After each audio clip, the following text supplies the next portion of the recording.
Hi, everyone. Welcome back to another episode of Ask Five. I'm Monica Molinaro, your host, and today I am joined by Pamela. Thank you so much for joining me, Pamela. It's my pleasure to be here.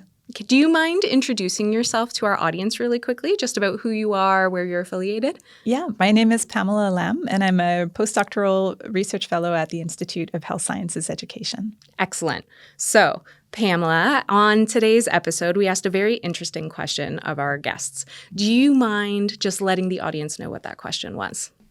So the question for the guests today was, how do I understand the different roles on a research team, and how do I know which one I fill? Great question. Let's see what our five had to say.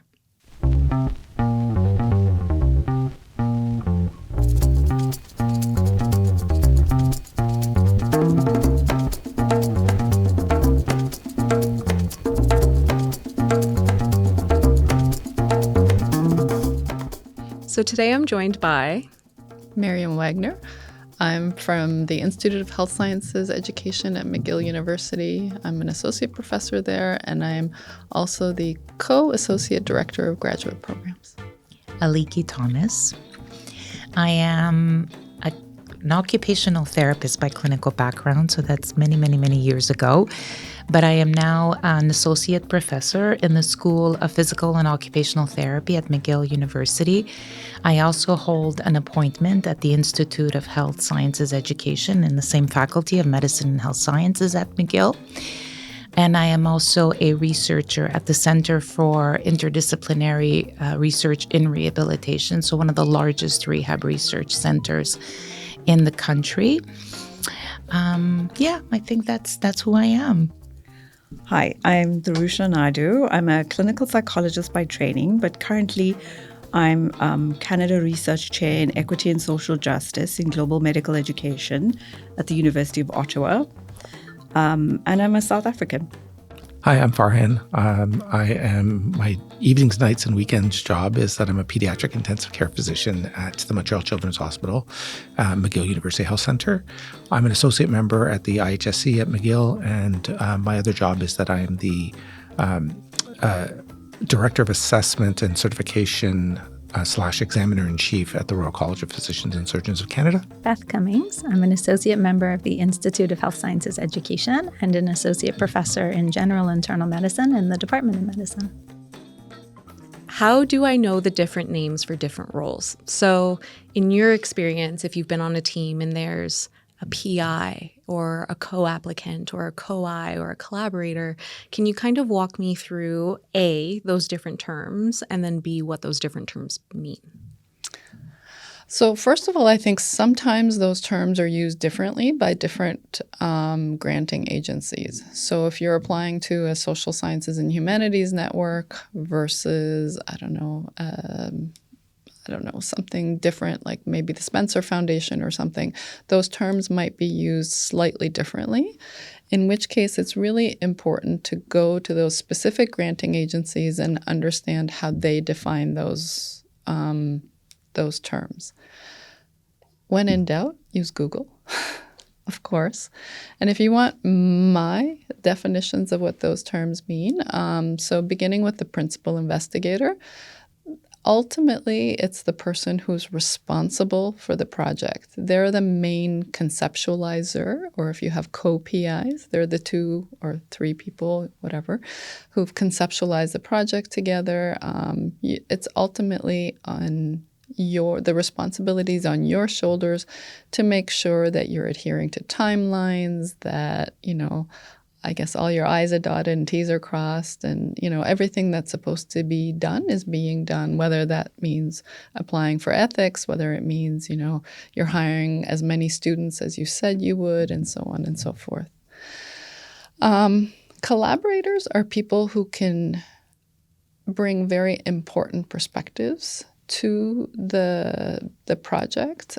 So perhaps you're doing work that's, relevant to nursing. So you would invite nurses who know the context well, who can inform the project, who can inform perhaps how to best disseminate and share the knowledge, that the findings, and so on and so forth. And everyone else on the team is contributing in some meaningful way based on their expertise, based on their backgrounds, and based on why you invited them. So maybe it's methodological expertise, maybe it's content expertise, and so on and so forth. Right. How do you choose who to collaborate with? So I think sometimes, to be honest with you, it is happenstance. You're just in the right place at the right time, a conversation sparks, and you find that you have interests with someone or they have an interest with you, and it just works out. Other times it's a purposeful decision. And I think as a mixed methods researcher, I welcome people who can bring in different perspectives, who have different skill sets, because I'm not sure how much you know about doing mixed methods research, but it requires a lot of different skills. And that's part of the challenge of doing it, is because you need people who can, expertly do qualitative research, quantitative research, perhaps, critical research, and so on and so forth, transformative research, whatever it is. So depending on the research questions that we want to answer and the expertise that's required is, I guess, we go out and seek, or I go out and seek people who can complement those perspectives. And of course, it's really important if you're doing like a cold shout out or something, to make sure that you're familiar with people's papers, to know how they write and they think. Because from my perspective, sometimes teamwork can break down when you have like serious, disagreements about the ways of maybe even seeing the world. But as long as you're all open to that, it tends to work out quite well. So the first thing I would say is that there isn't a rule book, and I wish that these titles and definitions were given to me earlier in my career, because I think it would have avoided some tension. As you know, there's a lot of currency that comes around these titles, particularly in earlier stages of one's career. So they do mean very different things, and they come with very different stakes. So how do I know sometimes you learn the hard way. When you are a principal investigator of a project, that doesn't make you the boss of everything. What it makes you is the leader. Somebody has to be there to guide the process, but you're part of a team. And I always see it like that. If I'm not there to schedule the meetings or draft the grant or come up with some original ideas, then it doesn't move forward. But all of that becomes a contribution of the whole team. So for me, the principal investigator is really the person guiding the project, taking ownership, making sure that it's going forward, and that holds, for better or worse, the money in our accounts at McGill. And so you're asking me about the definitions, eh? How do I know? Yeah, but also, I think people have different perspectives on how they can be conceptualized and what responsibilities are involved. Obviously, the granting agencies perceive them or define them in a very particular way. Mm-hmm. But I would also argue that each PI or each team member or each academic in their own experience also assigns different roles and responsibilities to each. Right. And so in my work, we like to make those differences pretty clear from the beginning. I'm inviting you as the co-principal investigator. So I just finished describing to you how we view the principal investigator, how I view them. But if you were to come work with me as a co-principal investigator, it really, really does mean you share the responsibility. We make very important decisions together. I like to tell my grad students, you've got my back. If I can't make an important meeting, you're there. We're sharing decisions, and we are taking joint ownership of the project. And people usually know that. So they might say, this is Aliki and Monica's project. It doesn't have to be called the Aliki project, right? I like that it's Aliki and Monica's project, right? They're leading it together. Colleagues are usually very respectful when it comes to you being a co-PI and saying, I think I'm going to really leave this one up to Aliki. Where it becomes trickier, Monica, is co-investigators and collaborators. Now that also, there are definitions, as you know, with the Tri-Council. But for me, a co-investigator is somebody who's involved in many different steps of the project, who really rolls up their sleeves, reads the grants, contributes scientifically, helps analyze data. But because we tend to have several co-investigators, the way that I like to work is to say, these are your strengths. You'll be in phase 1 primarily, or in phase 2.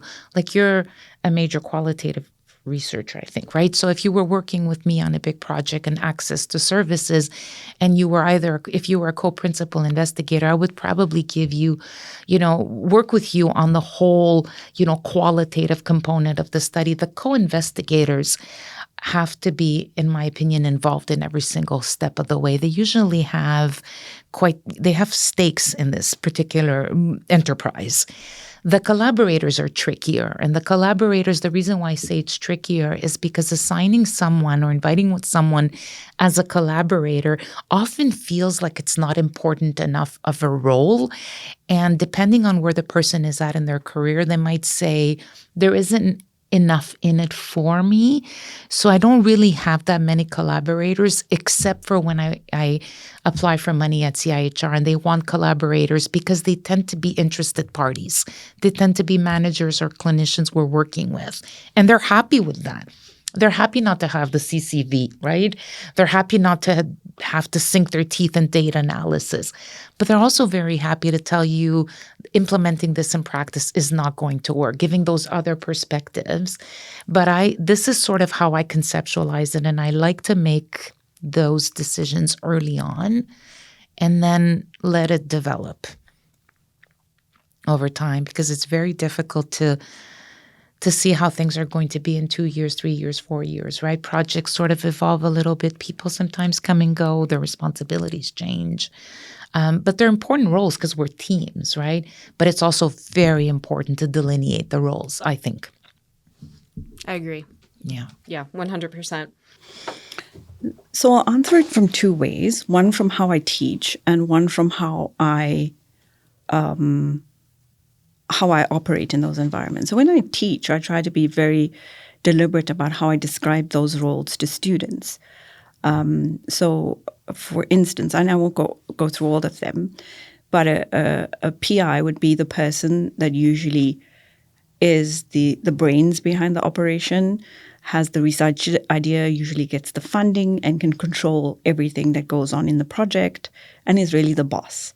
And then might invite a couple of other people that have very important conceptual ideas, and they would be a co-PI, because without them, the project wouldn't be as rich and as robust as it would be with them. So they're essential to the project, but they're not coordinating the project, and they're usually fairly high-level researchers or have important work to do in the project, even if they're doctoral and postdoctoral students.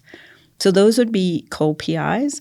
And then researchers would be anyone that's doing any kind of research in the project. Could be an undergraduate student, a postgrad, a postdoc, other researchers, anyone that's doing any kind of research. And collaborators might be anyone, even a technical person, whatever. Technical people, administrators, all of those would be anyone that, and I have a wider definition. Most people think of collaborators as being international collaborators, so where you invite people from another university, another country, and they'll be collaborators. And then all those roles can be sort of amorphous, nebulous around those areas. But what I do in practice is, and this is really important, is anything you should do in any kind of good relationship is listen very carefully and set the boundaries from the beginning. Figure out, and different disciplines. I work across global health, psychology, and medical education. And these are all different cultures, and they have their different ways of doing things and quirks. They, like families or countries, they have different quirks. And so the terminology might differ slightly across these different communities. And what's useful is when you enter is to know at what level you're entering the process. So sometimes I might enter a global health project as a consultant because I'm a psychologist or because I'm a social science researcher. They're inviting me. My work's on equity. They might be inviting me to just speak about that bit. And then I have to mind my P's and Q's and do what they ask me to do.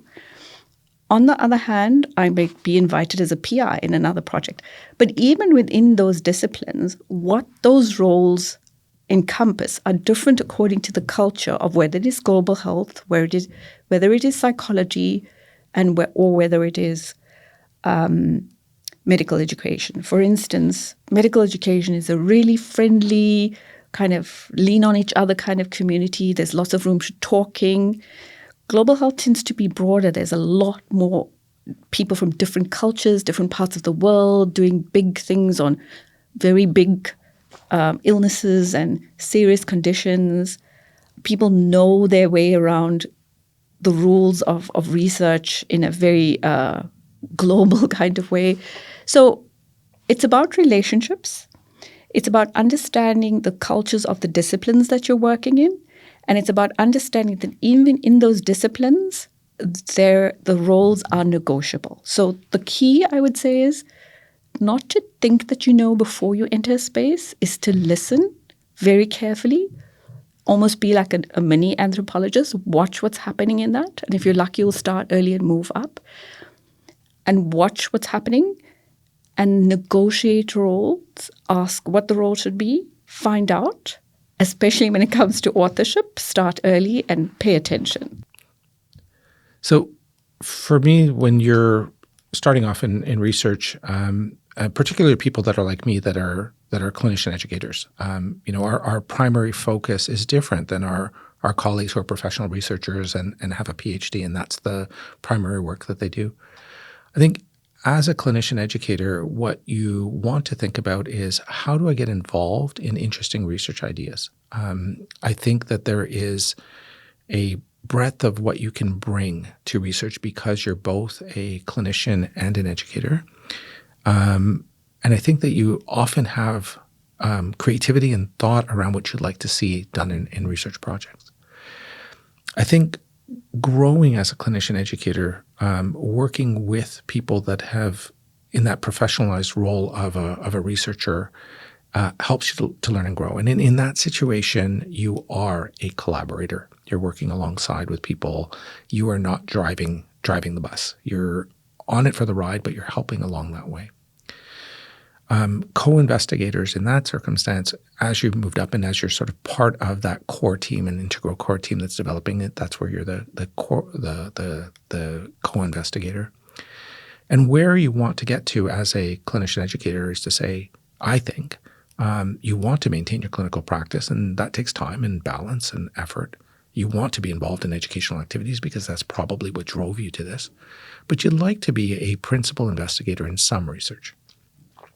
And how you do that is by having these partnerships, these networks that you're working with, where you'll take off a chunk of sort of a program of research, and you will be a principal investigator on a particular topic, a particular question.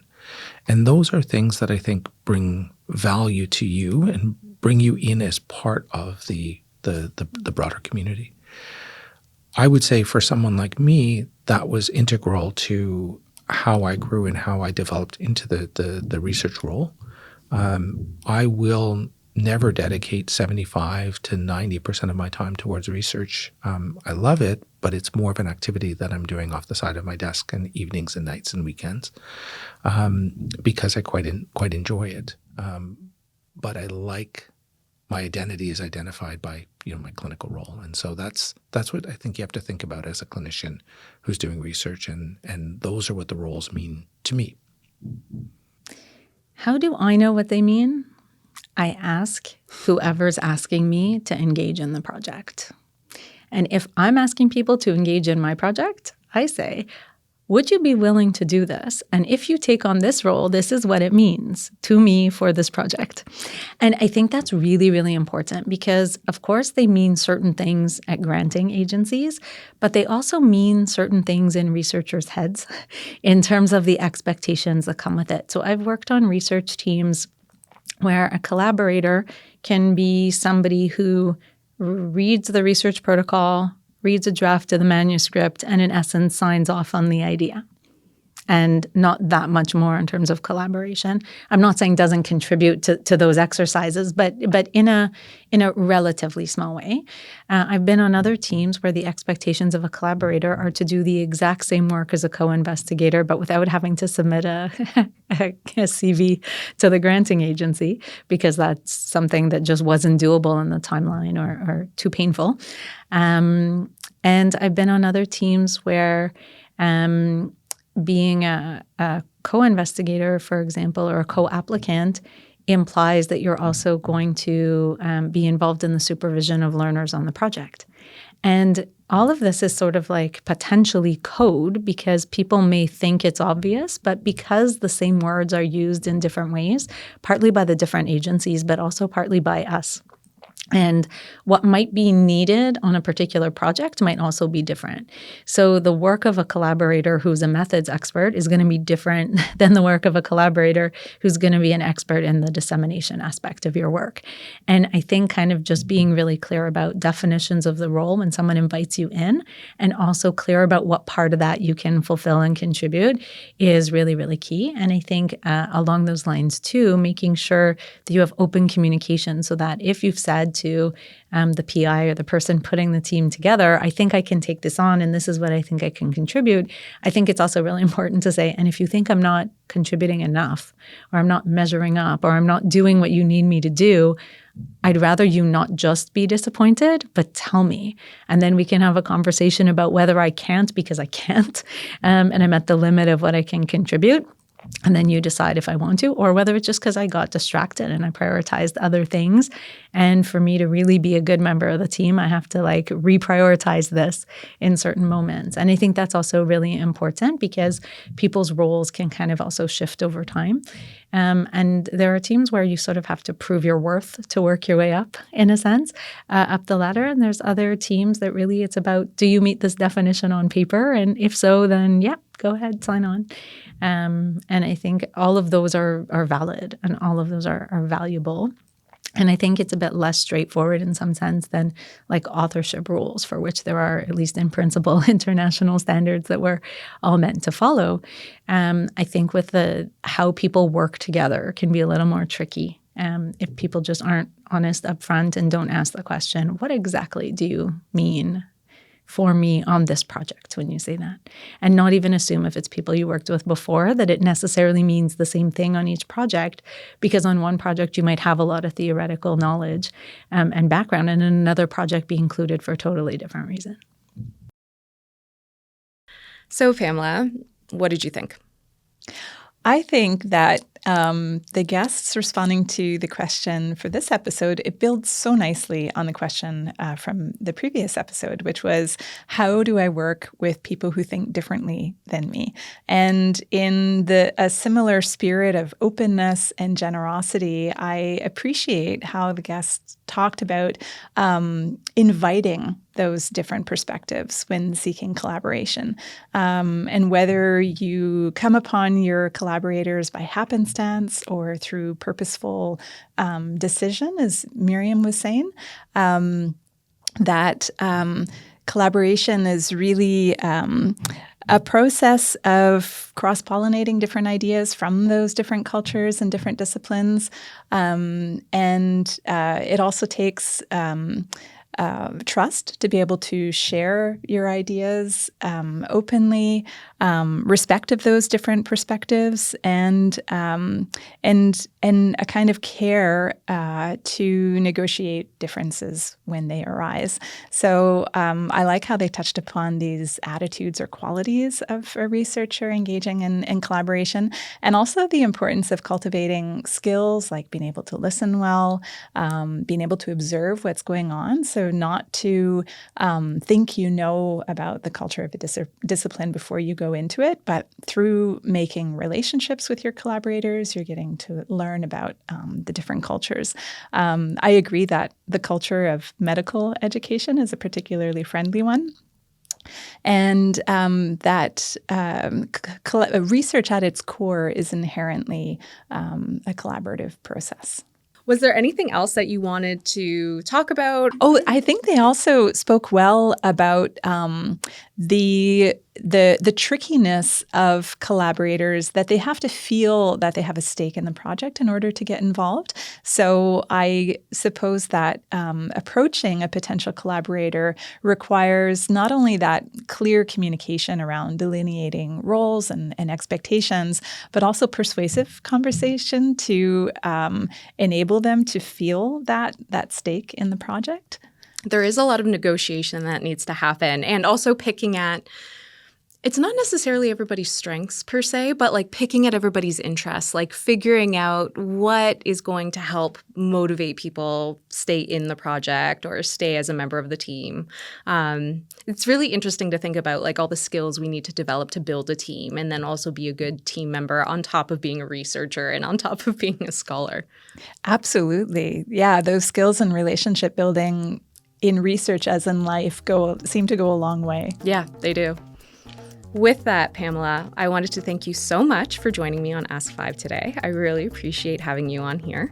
And to the rest of our audience, thank you again for tuning in, and we'll see you for the next episode of Ask 5.